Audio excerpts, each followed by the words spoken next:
Now, you guys know that I have been reviewing here Rokoko products for a little bit. I've made a couple of videos not only on how easy it is to put on, but also how awesome it is to capture data on a budget, especially if you're a small indie. Really cool. Go and check those videos if you haven't. Now, why do I have these on? These are the Smartgloves II from Rokoko, and I've been testing them out for a day or two now, and I have a lot to say about these, because if you care about hands, if you care about mocap, if you care about getting those fingers animated so you don't have to spend hours and hours animating and polishing those fingers and those poses, I think this might be interesting to you. I'm really excited to share my thoughts about these gloves with you in this video. If that sounds good to you, stay tuned and let's get to it. Welcome to another video, and I hope you're doing well. Now, before we go any further, I have to say this video is sponsored by Rokoko. Thank you so much to Rokoko for sponsoring this video. They sent me these gloves ahead of time for me to review. However, just like any other video in my channel, just know that they didn't really pay me to say anything good or bad about the gloves. They genuinely sent the gloves and asked me for my opinion as a professional on how I saw this, how good and how bad, and any pros and cons that I say in this video are my own. Now, back to the video. So why hands actually matter in games? It's not just games, obviously there's VFX and film, as I keep saying here in the channel, but hands are very important because when you grab an item, let me just show you. So I have here my Naruto knife, and if you grab this, normally an animator in games, most likely because you have so many animations to go through, so many takes, you normally animate it like this, like the hands do this stuff. And if you are into animation, you know exactly what I mean. And this is basically what you get because you just grab a hand that is in by default like this, and then you just curl it all together into a ball. What happens in reality is that you never really hold anything like this. Like, you don't curl your fingers. It's not natural for you to try to curl your fingers in a just an even way, which then means that you have something very unnatural when you grip a weapon like this. So it feels like you're holding it for dear life, which is not natural. What really happens is that normally, if I were to hold this normally, you get this. For me, it's like, this is a good hold, so, you know, I feel comfortable with this. Now, notice how much more interesting that pose is all of a sudden, right? My thumb is no longer grasping like this.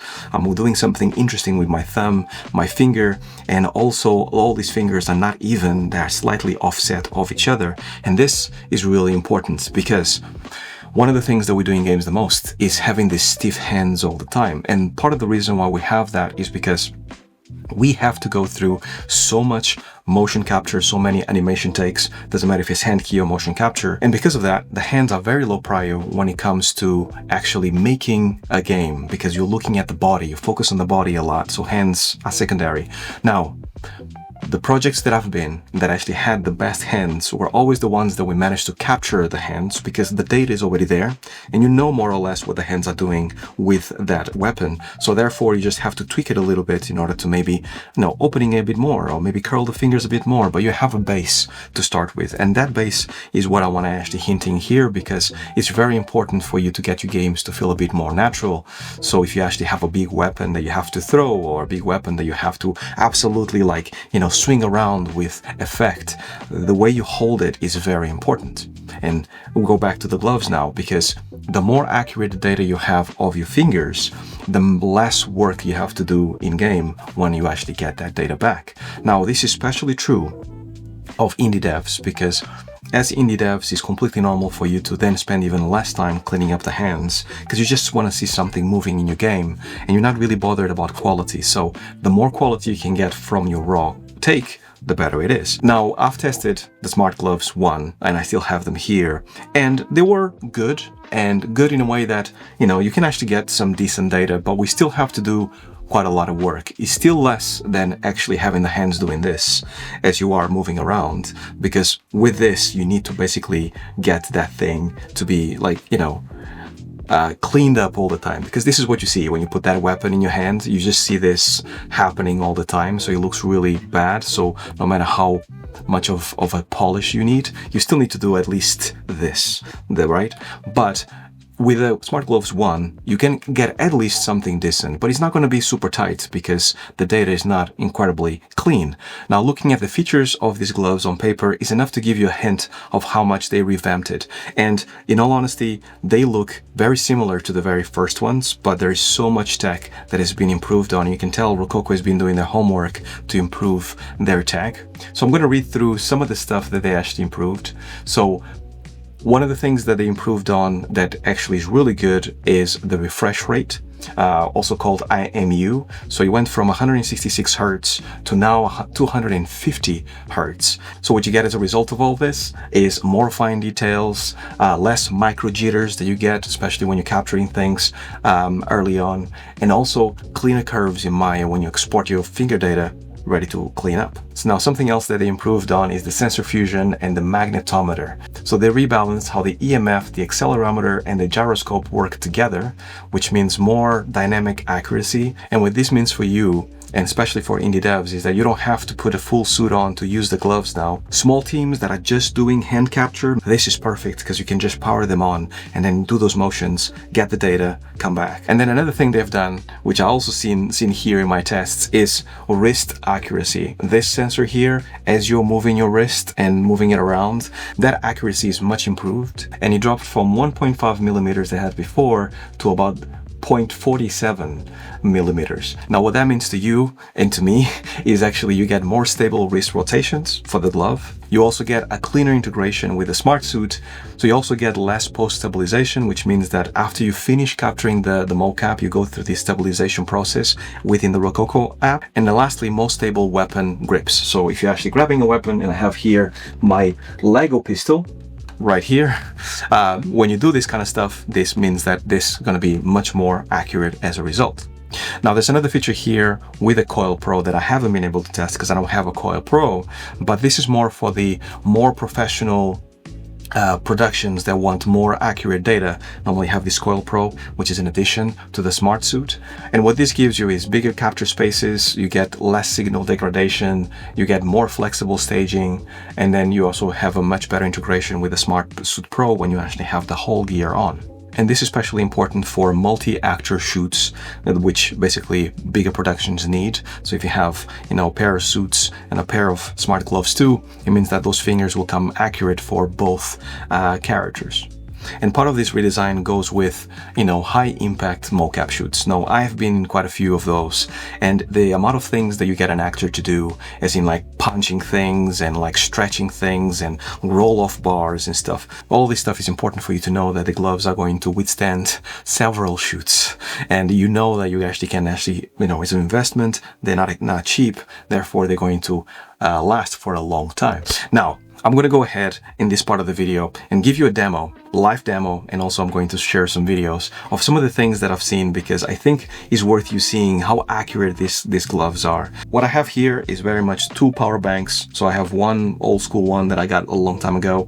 It's enough to actually power these because they don't need a lot of power.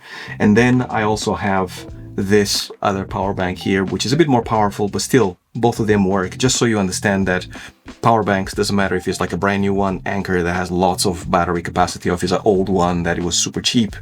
They both of them power these gloves and they both work well, so you don't need to buy something super expensive.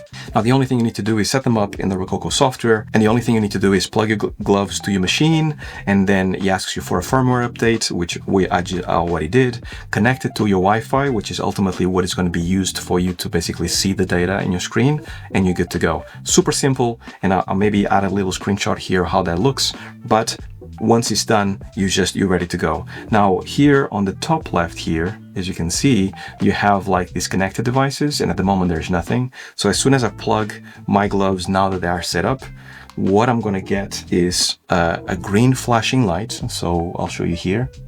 So you get this green flashing light here, and it blinks until it connects. So as soon as it turns green like this, stable green, now you can see it on screen. Now you can see one hand now, and this is good to go. So this is just a preview of one hand, just so you can get a grip. I'm gonna connect the other one in just a second so you can see it, but notice how smooth it is. It's just incredible. Like, so I'm grabbing my mouse, I'm actually doing this kind of stuff, and see that wrist rotation? That wrist rotation is so nice. And more important than that, fingers, right? So I'm just gonna leave it here. Fingers. So see how I can actually see the tip of that finger move, even though my glove is kind of like cut off here and I don't have a tip, but this is normal, by the way. But you can actually have that finger rotation right there really accurately, and it's picking up my movement so well. And then another thing that is important is this movement here, getting basically the thumb and the pinky finger to connect to each other.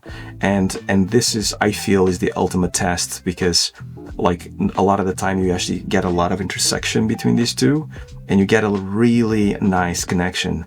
Now, one of the things that I've noticed immediately because of the accuracy of the glove is that I feel like we need, and this is a con, we need like a way to have this sensor a little bit more here. It's impossible because normally you need to have this, the thumb and the tip of the fingers out so you can have a feel for things, so your fingers don't get too hot.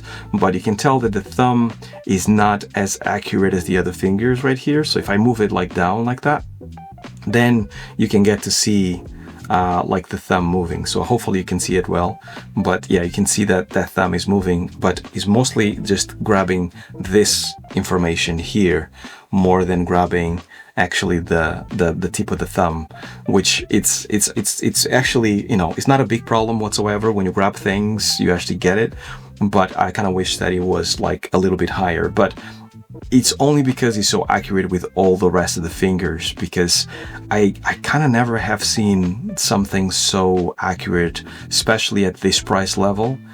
It's very incredible to me. And I don't have the Coil Pro, just a disclaimer. I'm only using my Wi-Fi, and my modem is actually over there on my desk, so it's close by for sure. But I think that this is incredible. And if you actually were to hold that knife again, same example that we just talked before, right? You actually get these fingers that are like really well put together, and the only thing that you don't get, unfortunately, is this thumb, because you don't get the tip of the thumb, like, you know, holding that weapon. So that's the only thing missing that I feel like will make this better, but everything else is there. And then the other thing that you can do, and this is going to be like 90% of time, it's going to be a weapon, because most games are like either first person or third person, and you need those fingers. Now you're gonna have to have this weapon kind of holding like this, and I think that this is pretty awesome for what it is, because what I'm doing is this while I'm holding the grip. The second glove is going to be the same as this one, but yeah, I think that this is really amazing. And if I plug the other one, it's going to be exactly the same thing. So just so you see, I'm not going to calibrate them, but just so you can have an idea. Same thing here. As soon as I plug it, it starts blinking the light, and as soon as it stops blinking, it's going to pop up in just a second here in the software. There you go. So now you have it here, and now you can see both hands. Unfortunately, I don't have it calibrated right now, but like this is why like I have them like the other way around. They're supposed to be like this. But you can see both fingers doing different things at all times, and I'm doing this thing with both hands. And if I were to do like a reload, you can see that both hands are kind of working in tandem, like doing this stuff. So you saw like I opened my hands and then I went back, and then if I want to take it off, same thing here. I actually, oh, it's here. I want to take it off, put it away, but you can tell that all of this stuff is like coming through really well. The wrist movement, how I'm holding the weapon, how I'm actually shooting the weapon, how I'm actually holding it. Same thing here. Same thing, like you can tell that as I'm holding it, as I'm moving it, as I'm actually, you know, addressing it, like you can tell that the fingers are doing like all kinds of stuff that is interesting with the fingers. And so a lot of the time you lose that detail in your animations, and that's really important for any animation. So overall, I think the Smartgloves II are absolutely fantastic. I think Rokoko has done an amazing job. You can tell they've been working really hard behind the scenes to improve a product that was already pretty good, but now is even better. And for animators, for people that really care about details and making sure that those things really sync, I think these are going to be really good for you to get those details, because players love to see those details. and I think these ones will give it to you. So if you can invest in some, definitely do so. And if you decide to do so, use the link down below. I'll get some kickback for the channel, since Rokoko is actually sponsoring this video, which helps the channel. And I hope that you enjoy them. And if you have purchased them or will purchase them in the future, drop a comment down below and let us know how you like them, or let us know about any limitations or any feedback that you might have. The good guys at Rokoko are really, really good people, and I know they listen to the feedback. So if you have any feedback about these, drop it down below and they will actually check it out. And that's all for now. I hope you enjoyed it. I'm getting really distracted with my hands over here moving and doing all these finger gestures. So I'll leave you all with this one. I hope you enjoyed it. Until the next one, stay well, stay safe. Peace. If you enjoyed the video or found it helpful, go ahead and hit the like button. If you super enjoyed it, leave a super thanks. It's like leaving a little tip and it directly supports the channel. If you haven't already, subscribe and turn on post notifications so you can continue to see my videos and get your weekly dose of betterment.